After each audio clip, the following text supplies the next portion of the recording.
የኢራን አዲሱ ሱፕሪም ሊደር الله العظمى سید مجتبی خامنه‌ای. And then somebody takes over who's as bad as the previous.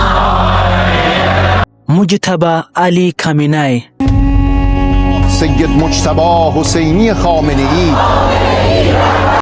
ለረጅም ዓመታት ማንም ሰው እሱን አይቶት አያውቅም ነበር። ለረጅም ዓመታት ማንም ሰው የሱን ድምጽ ሰምቶ አያውቅም ነበር። ነገር ግን ልክ ኢየሱስም ሱፕሪም ሊደር ሆኖ ወደፊት ለፊት እንደወጣ አሜሪካ ውስጥ ዶናልድ ትራምፕ ይሄንን ስም ሰምቶት እሱ ስልጣን ማግኘቱን ሪጀክት አደረገ።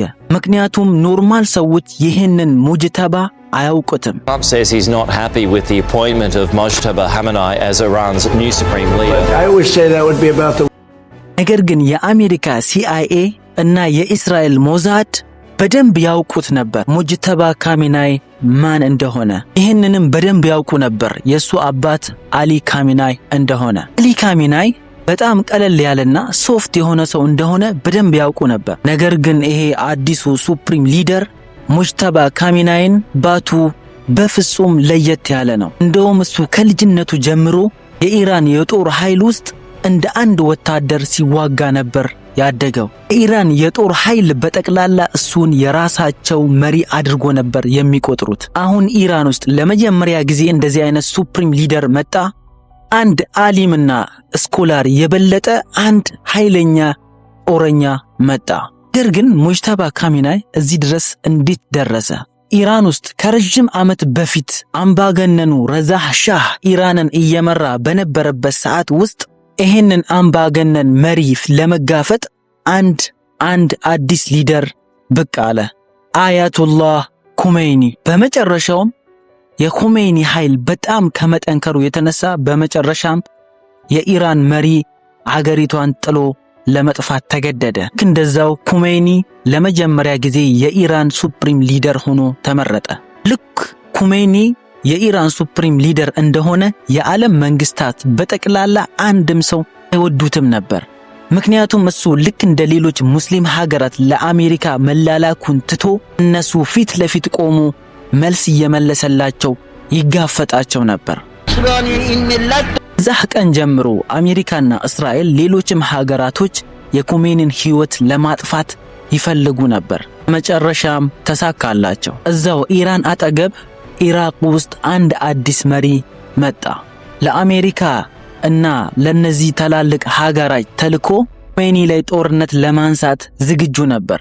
የዚህ ሊደርም ስም ሳዳም ሁሴን ይባላል። ከትንሽ ጊዜ በኋላ ሳዳም ሁሴንም ኢራን ላይ ኩሜኒ ላይ ጦርነት አነሳ እና በድጋሜ የሙስሊሞች ጦርነት በድጋሜ ተጀመረ። ነገር ግን ልክ ጦርነቱ እንደተነሳ ኢራን ጠቅላይ ሚኒስትር በአንድ ፍንዳታ ውስጥ ተገደለ። ከዚህ በኋላ የኢራን ፕሬዝዳንት አሊ ካሜናይ ሆኖ ተመረጠ። ልክ በዚህ ሰዓት ካሜናይ ከሳዳም ሁሴን ጋር በጦርነት ውስጥ ቢዚ በሆነበት ሰዓት የካሜናይ ቤት ውስጥ አንድ ትንሽዬ ወጣት ልጅ ልክ እንደ ሌሎች ተማሪዎች ትምህርት ቤት ሄዶ ትምህርቱን መማር ጀምሮ ነበር። ሙጅተባ ከልጅነቱ ጀምሮ ይህንን ጦርነት በጣም በትኩረት ሲያጠነጥንና ሲከታተል ነበር። ማለት የሙጅተባ አስተዳደግ ከልጅነቱ ጀምሮ በጦርነት መሃል ውስጥ ነው ተወልዶ ያደገው ማለት ነው። ልክ ሙጅተባ 18 ዓመት እንደደረሰው ልክ እንደ አንድ ኖርማል ሰው ወታደር ውስጥ ተቀላቅሎ ኖርማል ወታደር ሆኖ ትምህርቱን ቀጠለበት። አንድ ወታደርም ከሳዳም ሁሴን ጋር መጋፈጥ ጀመረ። በዚህ ሰዓት ሙጅተባ የኢራን ፕሬዝዳንት ልጅ ነበር። ቢሆንም ግን በጀግንነት ፊት ለፊት ላይ ቆሞ ልክ እንደ አንድ ኃይለኛና ኃያል ወታደር ሲዋጋ ነበር። ልክ እንደዚሁ ብዙ ወታደሮችን ይዞ ሄዶ እንደ መሪ ሆኖ የኢራቅ ክልል ውስጥ ገብቶ የኢራቅ ታላላቅ ተራራ ላይ የኢራንን ባንዲራ ሰቅሎ ነበር። ልክ በዚህ ነገር ላይ በነበሩበት ሰዓት ላይ በድንገት ኢራንና ኢራቅ ተታረቁ። ጦርነትም ቆመ። ሁሉም ወታደሮች ወደ ቦታቸው መመለስ ጀመሩ። ጦርነት ተጠናቀቀ። ነገር ግን ይህ ጦርነት እንዳለቀ የኢራን አያቱላህ አልኹሜኒ ከአንድ ዓመት በኋላ ከዚህ ዓለም ላይ ተሰናበቱ። አሁን ጥያቄ ተፈጥሮ ነበር። ማን ነው የኢራን ሱፕሪም ሊደር ሆኖ መመረጥ ያለበት የሚል ጥያቄ ነበር። በዚህ ምክንያት 68 የኢራን ስኮላሮች ይህንን ምርጫ ለማድረግ ተሰብስበው ነበር። አዲስ ሱፕሪም ሊደር ለመምረጥም ድምጻቸውን መስጠት ጀመሩ። እዚህ ስብሰባ ላይ 60 ስኮላሮች ለአሊ ኻሜናይ ድምጻቸውን ሰጡ። ይህ ደግሞ ከ170% ማለት ነው እሱ ድምጽ ያገኘው። እዚህ በኋላ አሊ ኻሜናይ የኢራን ሱፕሪም ሊደር ሆኖ ተመረጠ። አሁን ሙጅተባ የፕሬዝዳንት ልጅ ብቻ አይደለም፣ የኢራን የሱፕሪም ሊደር ልጅም ሆኖ ተገኘ። ነገር ግን እሱ ከአባቱ ጋር ምንም ጊዜ አላሳለፈም ነበር። ልክ እንደ በፊቱ ተመልሶ ወታደሮች ውስጥ ከወታደሮች ጋር ጊዜውን ያሳልፍ ነበር። እንደዚሁ የሙጅተባና የወታደሮች ግንኙነታቸው በጣም የጠበቀ ግንኙነት ሆኖ ተገኘ። ሙጅተባ እስከ ዛሬ ድረስ ልክ እንደ አንድ ስኮላር ሳይሆን ልክ እንደ አንዱ ንጹህ ወታደር ዩኒፎርም ለብሶ ነበር ሲንቀሳቀስ የነበረው። ከረጅም ጊዜ በኋላ ሙጅተባ እንደ አንድ ወታደር መሪ እንኳን ሆኖ ቱንም በጥብቅ መከታተልና ኃይለኛ ስኮላር ለመሆን ፍላጎት በሱ ውስጥ ተገኝቶ ነበር። እዚህ በኋላ ሙጅተባ ከወታደር ዩኒፎርም ውጪ በእንደዚህ አይነት ልብስ መታየት ጀመረ። እንደዚሁ ሙጅተባ የኢራን ኃይለኛ ስኮላር የሆኑ ሰዎች ስር ቁጭ ብሎ መማር ጀመረ። ከነሱም ትልቅ ዕውቀትን መቅሰም ጀመረ። ሙጅተባ በዚህ ሁኔታ ላይ በነበረበት ሰዓት ላይ ኢራን ደግሞ ከአሜሪካ ጋር ጦርነቷን ጀመረች። የሳዳም ሁሴን ኢራቋ ከአሜሪካ ጋር ጦርነት ጀመረች። ሳዳም ደግሞ አሁን በኃይለኛው ተቀይሮ ነበር። እሱም አሜሪካ ላይ መዛት ጀምሮ ነበር። ሳዳም አሜሪካ ላይ ልክ እንደዛተ አሜሪካም ደግሞ ሳዳምን ከስልጣን ላይ ማስወገድ ትፈልግ ነበር። Saddam Hussein and his sons must leave Iraq within 48 hours. ይህ ምክንያት አሜሪካና እስራኤል ተባብረው ሳዳም ላይ ውሸታቸውን መቅጠፍ ጀመሩ። ሳዳም ሁሴን ለኢራቅ አውቶም ቦምብ እየሰራ ነው የሚል ውሸት ሳዳም ሁሴንም በተደጋጋሚ ይናገር ነበር እሱ ጋር ምንም አይነት አውቶም ቦምብ እንደሌለ። ነገር ግን አሜሪካ በፍጹም እሱን ልታምነው አልፈለገችም። ባላቸው ኃይል አንድ ላይ ኢራቅ ላይ ጦርነታቸውን አነሱ። ኢራቅ ላይ ከ2 ሚሊዮን ሰው በላይ ከገደሉ በኋላ ሰዎች እንዳለ ተገነዘቡ። ኢራቅ ላይ በጣም ትልቅ ውሸት ቅጥፈት ነበር የተካሄደው። እነሱ ጋር ምንም አይነት አውቶም ቦምብ አልነበረም። ነገር ግን አሜሪካና እስራኤል አሁንም ውሸታቸውን ማቆም አልፈለጉም። ከኢራቅ በኋላ ኢራን ላይ መቅጠፍ ጀመሩ። ኢራንም አውቶም ቦምብ ልትሰራ ነው የሚል ቅጥፈትና ውሸት። ልክ እንደሰሙ የኢራን ስኮላሮች አንድ ድብቅ ስብሰባ አደረጉ። አሁን እኛ ምን ማድረግ አለብን? አንዳንዶቹ እኛ አውቶም ቦምብ መስራት አለብን ይላሉ፣ አንዳንዶቹ ደግሞ መስራት የለብንም ይላሉ።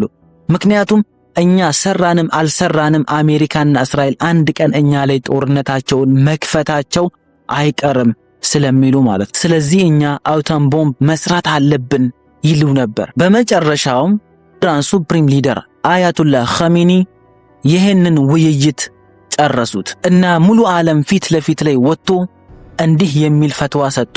ኢራን በጭራሽ መቼም አውቶም ቦምብ አትሰራም፣ ምክንያቱም አውቶም ቦምብ መስራት በእስልምና ሐራም ስለሆነ። ነገር ግን በዚህ የአሊ ኻሜናይ ፈትዋ ላይ ኢራን ውስጥ ማንም ሰው ደስተኛ አልነበረ። አሁን እንኳን ብዙ ስኮላሮች ኢራን ውስጥ እንዲህ የሚል ሐሳብ አላቸው። ኢራን የራሷ የሆነ አውቶም ቦምብ መስራት አለባት የሚል ሐሳብ። እነዚህ ስኮላሮች ጋር የአሊ ኻሜናይ ልጅ የሆነው ሙጅተባ ኻሜናይ ከነሱ ጋር ነበር።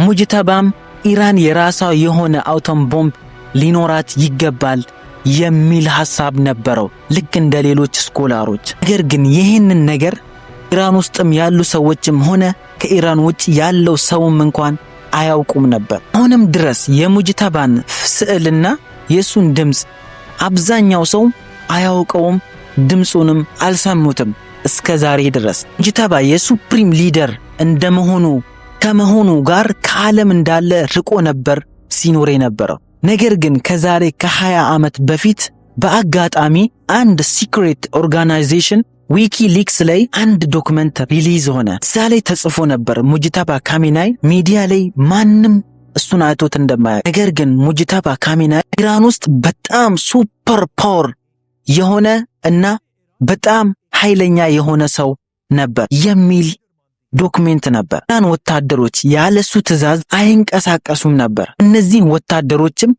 እርሱን የራሳቸው ሊደር አድርጎ ነበር የሚቆጥሩት።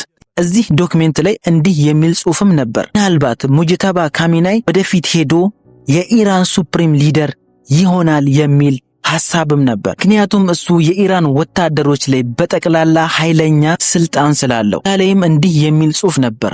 ሙጅተባ ካሚናይ ኢራን ላይ የሚሰራው ኒውክሌር ቦምብ ላይ ኃይለኛ ግንኙነት እንዳለው ተጽፎ ነበር። ስለዚህ ነው አሜሪካና እስራኤል አንድ ላይ ሆኖ ሙጅተባ ካሚናይን የሱን እንቅስቃሴ እንዳለ ለመቆጣጠርና ለመከታተር ይፈልጉ ነበር። ግን እነሱ ቢሞክሩም እንኳን ሙጅተባ ካሚናይ ከዓለም ሚዲያና ካሜራ በጠቅላላ ርቆ ነበር ሲኖር የነበረው።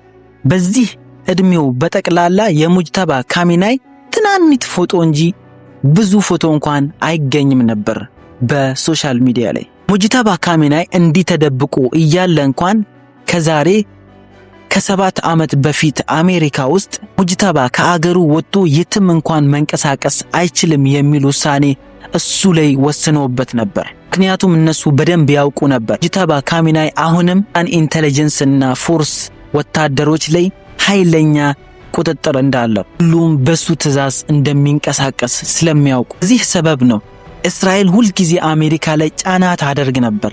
ጦርነት መክፈት እንዳለብን እያለች በተደጋጋሚ። ኢራኖችም ለዚህ እንዲህ ምላሽ ሰጥቶ ነበር። እናውቃለን ከዚህ በፊት አሊ ኻሜናይ እኛ አውተም ቦምብ አንሰራም ብሎ ፈትዋ ሰጥቶ ነበር። ነገር ግን በየሀገሩ በየቦታው እኛ ላይ ቁጥጥር የሚደረግብን ከሆነ በመጨረሻው የሱፕሪም ሊደር አማካሪ የሆነው ላሪጃኒ እንዲህ የሚል ማስታወቂያ ሰጥቶ ነበር። አሜሪካ እኛ ላይ ጦርነት የምታነሳ ከሆነ እኛ ጋር ምንም አማራጭ እንኳን አይቀርም። ያለን አማራጭ እንደ በፊቱ እንደ አዲስ ኒውክሌር ቦምብ ለመስራት እንገደዳለን ብሎ ተናግሮ ነበር።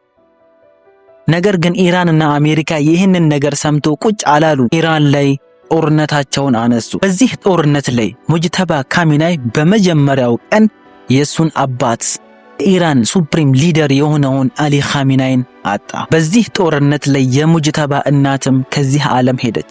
የሱ ሚስትም እዚህ ጦርነት ላይ ሸሂድ ሆነ። የሱ ልጅም እዚህ ጦርነት ላይ ሸሂድ ሆነ። ማለት የሙጅተባ ቤተሰብ በጠቅላላ ሸሂድ ሆኑ ማለት ነው። አሁን ከካሚናይ በኋላ ኢራን ላይ የትኛውም ሱፕሪም ሊደር ባልነበረበት ሰዓት ላይ የኢራን ሰዎች በጠቅላላ ወደ አንድ ሰው ብቻ ነበር ሲመለከቱ የነበረው። እዚህ ጦርነት ላይ እነሱን በድጋሚ ሊያቆም የሚችል ድጋሚ የኢራንን ባንዲራ አቁሞ በስነ ስርዓት ሊያቆመው የሚችል ኢራንን ሰዎች ከአሜሪካና ከእስራኤል ሊያድናቸው የሚችል። ስለዚህ ነው በየቦታው በየመንገዱ ሰዎች የሙጅተባ ካሚናይን ፎቶ መስቀል ጀመሩ። ነገር ግን እስራኤልም እዛ አንድ ነገር ተናግረው ነበር። ከአሊ ኻሜናይ በኋላ የትኛውም ሱፕሪም ሊደር የሚሆን ሰው እኛ ልክ እንደ በፊቱ እሱንም እንገለዋለን የሚል ማስታወቂያ ተናግረው ነበር። ነገር ግን ሙጅተባ የሱን ቤተሰብ በጠቅላላ ካጣ በኋላ ወደ ኋላ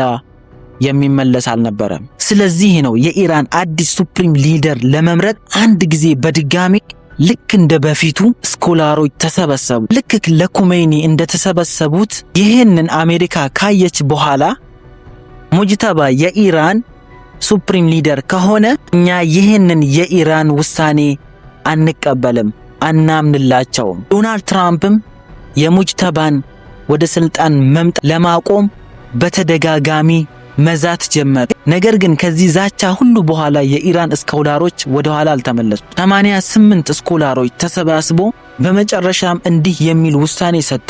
ከዚህ በኋላ የኢራን ሱፕሪም ሊደር የሚሆነው ሌላ ሰው አይደለም፣ ሰይድ ሙጅተባ አሊ ካሚናይ ነው ብሎ ተናገሩ። ሰብስክራይብ مجتبی حسینی خامنه‌ای